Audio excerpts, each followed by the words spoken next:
শুভবিবাহের আজকের পর্বে এক চরম বিস্ফোরক সত্য সামনে আসে যখন সুধা সকলের সামনে ঘোষণা করে যে এই বাড়িতে ছদ্মবেশে থাকা মানুষটি আর কেউ নয়, বাড়ির মেজ ছেলে সার্থক চ্যাটার্জি।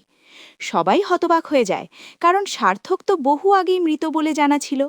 ঝিনুক জানায় পুরো সত্য জানতে হলে দুজন সাক্ষীর কথা শুনতে হবে, আর আশুতোষ তাদের নিয়ে আসে, যারা বডি অদলবদলের ঘটনার সঙ্গে জড়িত ছিল।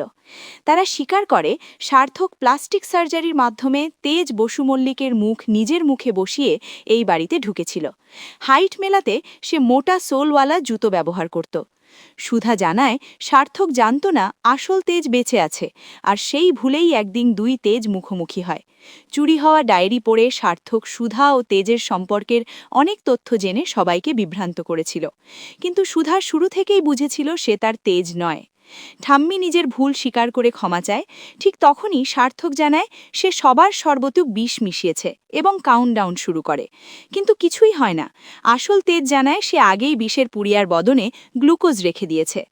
হতাশ সার্থক তরিকে বন্দুক ঠেকিয়ে জিম্মি করে, সবাই অসহায় হয়ে পড়ে। তখন সুধা ঠাকুরঘর থেকে ত্রিশূল এনে সার্থকের পিঠে আঘাত করে, যেন মা দুর্গার রূপে অসুর বধ করে পরিবারকে রক্ষা করে। সার্থকের পতনের পর পরিবার মুক্তি পায়। ৯ মাস পর সুধার সাধের অনুষ্ঠান হয়। সে ব্যবসার কাজে ব্যস্ত থাকলেও তেজ তাকে সময় দিতে চায়। উপহার দেয় নেকলেস, জানায় এবার আর কিছু মিস করবে না। নিচে ঠাম্মি ঠাকুরের কাছে প্রার্থনা করে। চুমকি জানায় কিংসুম বদলে গিয়ে তার প্রাপ্য অংশ দিয়েছে। ঝিনুক সমুদ্রের মিষ্টি খুনসুটি, তরির মজার আশীর্বাদ, সব মিলিয়ে আনন্দময় পরিবেশ। শেষে মিডিয়ার সামনে সুধা বলে, জীবনে অন্ধকার এলেও হাল ছাড়া যাবে না, কারণ ঈশ্বর ভাঙা স্বপ্ন জোড়া লাগাতে কাউকে না কাউকে পাঠান। তার জীবনে সেই মানুষ তেজ।